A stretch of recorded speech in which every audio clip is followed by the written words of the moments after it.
Gracias por seguirnos sintonizando en este espacio informativo de Primera Plana y le agradezco también que haya aceptado venir al estudio de Primera Plana a Alejandro González Cusi. Él es el comisionado para la seguridad aquí en la capital del estado y a quien saludo con mucho gusto como siempre. ¿Cómo estás? Muchísimas gracias, muy buenas tardes, qué gusto estar contigo aquí con todos. Al contrario, comisionado, gracias porque estábamos viendo un video que compartiste la semana pasada en redes sociales, de ahí nace la invitación que les tendemos a Alejandro González porque visitó El Salvador para conocer el modelo Bukele, que es un modelo de estrategia de seguridad pública que ha generado muchísima polémica, algunos están a favor, otros en contra, pero al final de cuentas es un modelo que ha dado resultados en cuanto al abatimiento de los índices de algunos delitos que estaban generando muchísimo daño en ese país. ¿Cómo te fue, comisionado, en esa visita que hiciste a El Salvador? Muy bien, ¿Cómo nace la idea? ¿Cómo nace? Mira, ya desde el año pasado hubo algunas invitaciones por parte de... Estuve, digamos, como hablando del modelo de Morelia en distintas partes, ¿no? Algunas invitadas por el gobierno de Estados Unidos y en otras, pues te vas conectando con distintas instancias. Entonces hubo un ofrecimiento porque estaban interesados en El Salvador, escucharon del modelo Morelia. Fíjate, la invitación nace porque ellos escucharon del modelo Morelia. Yo te voy a platicar por qué, pero...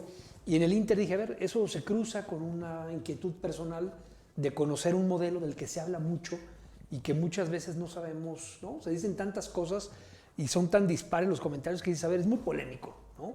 Que no me la cuenten, vamos a platicar y a conocer de viva voz qué está pasando. Entonces, digamos, coincide esta invitación y me doy una encerrona ya de una semana, estuve una semana por allá platicando el modelo Morelia, que a ellos les interesaba muchísimo y que están viendo como una oportunidad hoy, Adán, de hacerlo como la versión 2.0 del modelo Bukele.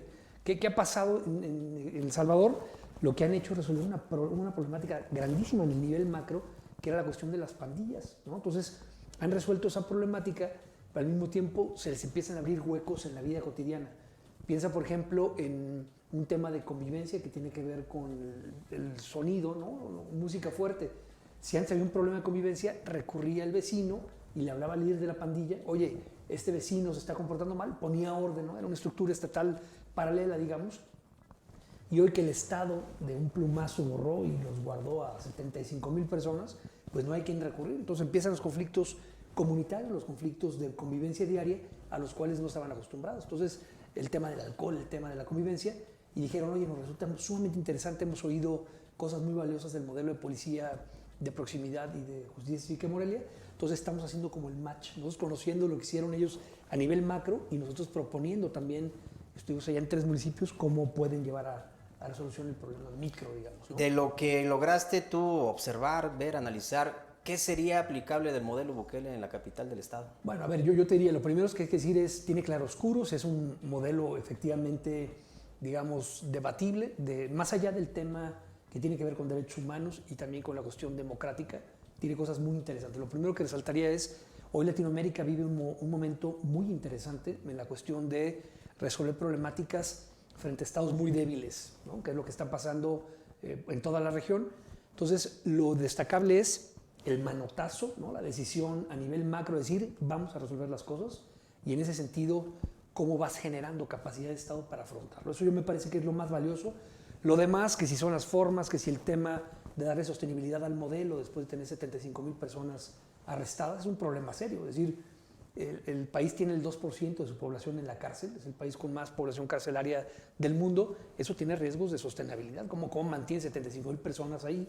En fin, el tema de la readaptación, hay problemáticas serias. Yo lo que te diría también es, lo valioso es cómo logran resolverlo. Yo le preguntaba al ministro de Seguridad y Justicia, que me reuní con él 2 horas allá, le dije, oye, a ver, cuéntame cómo está la historia, quiero conocer esto de viva voz, y me decía, bueno, te platico que el éxito de la estrategia ha sido la estrategia rueda de carreta, ¿no? Yo le decía, ¿qué es eso, la rueda de carreta? Me dice, las carretas tienen unas ruedas muy delgadas, pero si te fijas, siempre tienen una cruz, ¿no? Que es el eje que marca como para que no se rompa la rueda, y me dice, cada uno de esos puntos, ¿no? O de esas cruces, implica una institución. Por un lado tienes a la policía, del otro lado al ejército, a la fiscalía y a la Secretaría de Seguridad o de Justicia. Me dice, somos más que un gabinete, una hermandad. Es decir, desde el punto de vista institucional lo que hacemos es soportar las decisiones unos a otros y nos damos soporte. Esa es la gran ventaja. Entonces yo lo que destacaría es el tema de cómo a nivel institucional han logrado darle mucha fortaleza a las decisiones, ¿no? Y a la operación diaria, que ha permitido que todo mundo abone, digamos, a un sistema penal y que tengan resultados tan contundentes. Haciendo un contraste de esto que comentas, de esa hermandad institucional, con lo que estamos viviendo aquí en nuestro país, donde vemos de pronto todavía agresiones de la población civil hacia elementos del ejército, da la impresión que de pronto pareciera comenzar a perderse el respeto a esta institución que por años ha sido, me parece, el pilar más fuerte y la línea de contención más importante en la estrategia de seguridad, teniendo enfrente estructuras criminales muy bien organizadas, con una capacidad de fuego, logística, económica brutal, que han dado muestras en diferentes escenarios y episodios de las masacres y de los hechos de violencia.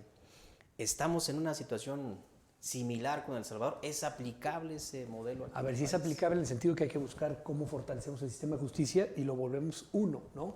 Hoy estamos, digamos, en la esquina o en el extremo totalmente opuesto. Estamos, incluso, si tú lo analizas, en estrategias de seguridad totalmente diversas. Mientras la Federación te dice abrazos, no balazos, tienes una estrategia de seguridad municipal que implica que haya consecuencias desde las cosas más básicas. Es decir, te pasa un alto, tiras basura, temas de convivencia, que te van generando un ambiente de cero impunidad, de aplicación de la ley de manera pareja. Entonces, claro que tienes como problemas, digamos, de distorsión en el modelo. También si lo llevas al plano estatal pasa exactamente lo mismo. No son solamente que sean dos estrategias distintas, sino que también ya hay una diferencia muy importante en cómo se aborda, cómo se conceptualiza la reforma policial, y eso te mete muchísimas broncas. Estamos muy lejos de eso. Yo creo que eso es lo más interesante, reconocer cómo lograrlo. Insisto, habrá críticas desde el punto de vista democrático, la composición, los criterios, si se les meten manos, pero hay un tema importante, que han logrado ponerse de acuerdo en un tema básico, ¿no? Yo le preguntaba, y era una anécdota que cuento, un taxista el que me llevó del aeropuerto al hotel, me decía que él tenía un problema serio porque su hija en la secundaria estaba siendo molestada y agredida por un jovencito. Entonces le hizo fácil, cita al muchacho y le dice, oye, déjame molestar a mi hija. A la media hora llega el papá del muchacho, que era un líder pandillero, y le dice, oye, señor, a mi hijo le gustó tu hija. Y a mí también. Entonces la vamos a violar tarde que temprano. Para que evites tú, ¿no? o ganes un par de días, pues nos puede estar pagando $500 a la semana. Pero ¿qué va a pasar? Claro que cuando llega la decisión del gobierno Bukele y lleva a prisión a estas 75,000 personas, iban estos dos. Dice el taxista, adoro al presidente de la República. Me regresó el alma al cuerpo. Es decir, hay una circunstancia, es decir, cómo podemos incluso tolerar ciertas cosas desde el ámbito democrático de derechos humanos para abordar o que nos den respuesta eficaz en otros temas. Yo creo que ese es el debate que hay que hacerlo con mucho cuidado, ¿no? Con mucha responsabilidad, pero está justo en eso. Oye, ¿cómo llevamos a una observancia de los derechos humanos, pero un tema también que sea eficaz? Ese es el gran reto que tiene México, y que al mismo tiempo logre generar instituciones que formen esa rueda de carreta, que vayan en la misma dirección, porque ni a nivel federal ni a nivel local estamos en esas circunstancias. Que la gente, sobre todo lo que ha sido víctima de algún hecho delictivo, pues sienta, como te platicó ese taxista, alivio en el alma, ¿no? Respirar un poquito. Hemos visto aquí en Michoacán episodios bastante complicados, no de ahora, de mucho tiempo atrás también, donde pues estos grupos criminales llegaron a suplantar a la autoridad estatal, y eran a ellos a quienes se dirigían los pobladores para resolver ciertas circunstancias. Y sigue pasando. Problemáticas. La semana pasada, unas madres buscadoras, me parece que en Jalisco, piden ayuda al Mencho y a las organizaciones justamente para eso. O sea, es un tema terrible que está pasando en el país, ¿no? Y que de alguna manera retrata esta, digamos, situación que te tocó conocer en El Salvador. Y en ese sentido, comisionado, ¿qué es lo que te sorprendió a ti de ese modelo y que dijéramos podría ser riesgoso implementarlo aquí en Morelia o en el estado? Porque hay quienes ya han querido replicar el modelo, por ejemplo en Ecuador, y se les desbordó el tema bastante complicado. Bueno, a ver, no se trata como, yo te diría, como de replicar simplemente por replicarlo. Me parece que el gran mensaje, la gran lección es esa, como hay una determinación del Estado con todas sus capacidades para reaccionar a una problemática y ponerse de acuerdo, digamos, en ese sentido, en el mismo camino. Esa es, me parece, como la clave en ese tema, ¿no? No es una receta que sea como que tú la transmitas. Me parece que está, digamos, hay que revisarlo. Yo decía el tema, por ejemplo, de la detención. Han llegado cosas, digamos, muy puntuales, extremas, de que había detenciones simplemente por el portar los tatuajes, ¿no? No había como opción para defenderse, inmediatamente eras preso, ¿no? Lo mismo pasaba con la aportación de cara sospechosa. Ellos decidieron que era su manera, y eso es como muy discutible. Sin embargo, me parece que el tema de fortalecer las instituciones, de tener una política criminal que vaya en una sola línea, que todo el mundo esté como alineado, esté convencido de ello, ese es el principal reto, es una decisión al final del día política, de que las instituciones funcionen, de que haya también un esfuerzo por tener claridad. Hoy en México se ha abdicado de la seguridad, la emergencia ha cegado a muchos, ¿no? El tema de meter a la milicia, Lucía, se está desgastando su imagen. Se agradece sin duda alguna el servicio excepcional que está brindando el ejército, pero no es un tema que sea perdurable en el tiempo. Entonces, ¿quién está discutiendo eso? ¿Cómo lo estamos viendo? Me parece que a nivel local la estrategia de seguridad de Morelia ha funcionado, ha dado resultados basados en la evidencia. A nivel internacional eso ha quedado de manifiesto y al mismo tiempo la visita de ellos o esta visita, digamos, obedece a las inquietudes que han tenido, decir, oye, en otros lados ha funcionado una fusión en lo micro y en lo macro que me parece que puede ser bien interesante. Esa es la gran lección del Salvador, y que la otra, Adán, es México está perdiendo un liderazgo importante en Latinoamérica. Si tú volteas a ver países como República Dominicana, Colombia, la propia, digamos, El Salvador, han decidido hacer reformas importantes en materia de justicia y llevar a plenitud algunas cuestiones, y México ves que se rezaga. Entonces el gran llamado, ¿no? Aquel ejemplo que era México para la región, hoy, digamos, ha desvirtuado, ha perdido rumbo, y es necesario que retomemos los conceptos básicos, insisto, no trayendo un modelo simplemente por traerlo, sino extrayendo las ideas principales o las ideas madre para efecto de construir un modelo mexicano, pero con decisión y determinación, que respetando derechos humanos aplique la ley para todos. A partir de las buenas prácticas que se pueden conocer en otras partes del mundo, aplicables a nuestro entorno y a nuestra circunstancia. Déjeme comentarle, si usted nos sigue a través de la radio y que no tiene, digamos, la ventaja de la pantalla, que Alejandro González Cusi, el comisionado por la seguridad aquí en Morelia, trae una sudadera que dice la más chingona. La más chingona. La más chingona. ¿Te refieres a esta frase que tú has comentado, la aspiración de construir la policía más chingona en el país? ¿Cómo va ese reto? Va el reto avanzando de manera muy interesante, Adán. Yo te diría, es un grito de guerra, un grito que ha dado cierta identidad a la policía Morelia, ¿no? No ha estado tampoco exento de críticas, pero me parece que en el fondo es lo que señala. Pensemos grandes cosas, pensemos que podemos tener una ciudad de primer mundo, pensemos que podemos tener una policía dentro de las mejores policías del país, y estamos avanzando, ¿no? No te quiero decir que sea un tema fácil, es un tema cultural, un cambio institucional. Me parece que vamos avanzando, ha habido un proceso de depuración sumamente intenso en la policía. Los datos del INEGI también dan cuenta de eso, la percepción de confianza y desempeño. Ha habido un crecimiento de 18 puntos porcentuales en confianza, 28 puntos porcentuales en desempeño. ¿Qué quiere decir? Que hoy el INEGI reporta que los morelianos ven más fuerte y más confiable su policía hoy que en el 2015, que fue creada, por ejemplo, ¿no? Ha habido un incremento también de 30% de los morelianos que han dicho que dan el beneficio de la duda en el tema de ánimo social, considerando que la estrategia de seguridad puede ayudar a que las cosas mejoren.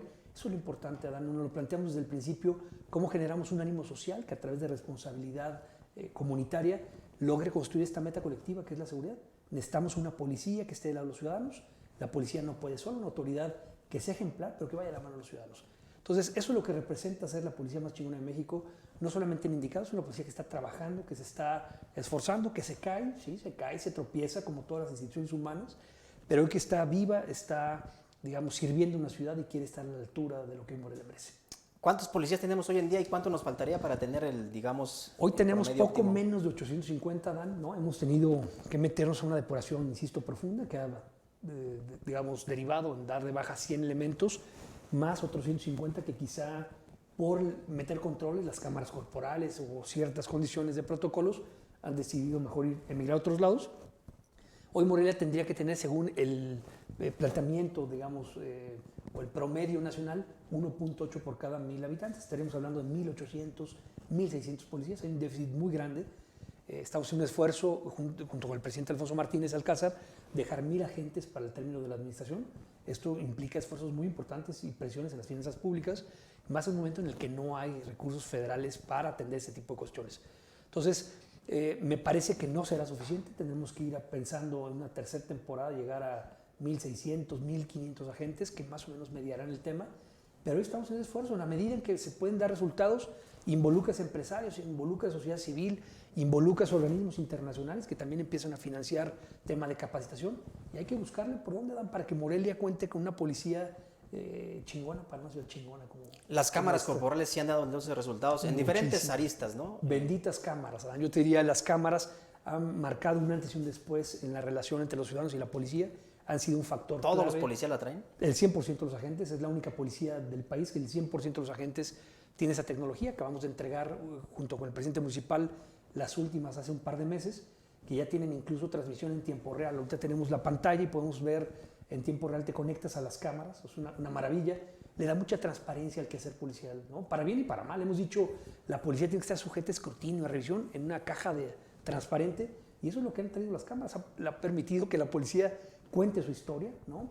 Que también nos ha permitido, muchos de estos 100 agentes que han sido de baja, no son por quejas ciudadanas o públicas, sino porque han sido derivadas de revisiones internas de un proceso de auditoría permanente que tiene la policía. Entonces, las cámaras han venido a transparentar, Adán, no solamente, digamos, la relación entre el ciudadano y la policía de Morelia, sino entre el propio sistema de justicia a nivel estatal y digamos, principalmente la capital. Para la ciudadanía, me imagino, excelente. No quiero pensar los policías que seguramente pues, tienen que cuidar cada paso que dan durante el desarrollo de su jornada, ¿no? Sí, pero yo te diría, hemos dado ese paso en el cambio cultural. Al principio sí hubo cierta resistencia al cambio, decir, oye, pues ¿para qué? Me están espiando, me están escuchando, tengo que irme con mucho cuidado. Pero hemos publicado cantidad de videos, Adán, donde se ha quedado de manifiesto que el policía ha actuado de manera correcta, de manera adecuada, y eso, digamos, ha permitido que salgan avante. Entonces, hoy hay una percepción también dentro de la corporación de que la cámara les protege, ¿no? Es una manera, pues sí, que de alguna forma te va, digamos, como acompañando todo el tiempo, ¿no? Pero al mismo tiempo te protege de cualquier acusación o de un tema que no corresponde a la realidad. Entonces, las cámaras han logrado ese cambio cultural, y que sumas hoy a las videocámaras que tenemos por toda la ciudad, que estamos publicando ahora videos. Morelia es la ciudad más videovigilada de México, Adán, tiene 5.500 cámaras, 5.5 por cada 1.000 habitantes, lo que la coloca como la ciudad más videovigilada. Entonces, estamos en absoluta caja de cristal, para bien o para mal. Comisionado, como siempre, un gusto platicar contigo. Muchísimas gracias, encantado, muy buenas tardes. Gracias por venir. La invitación. Nos vemos en una próxima. Con todo gusto. Aquí estaremos. Gracias. Vamos rápidamente a una pausa, no le cambie por favor, porque ya está aquí también Orlando Carrió con toda la información cultural y de espectáculos.